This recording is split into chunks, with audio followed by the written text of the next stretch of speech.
You ask Tiger to solve. This deals with linear equations with one unknown. The final result is x equals 3. Let's solve it step by step. Group all x terms on the left side of the equation. Add x to both sides. Group like terms. Simplify the arithmetic. Group like terms.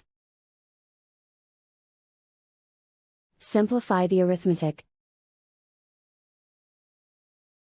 Group all constants on the right side of the equation. Add 9 to both sides. Simplify the arithmetic.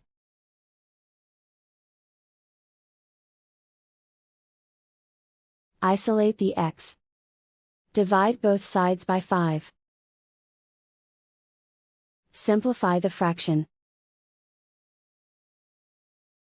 Find the greatest common factor of the numerator and denominator. Factor out and cancel the greatest common factor.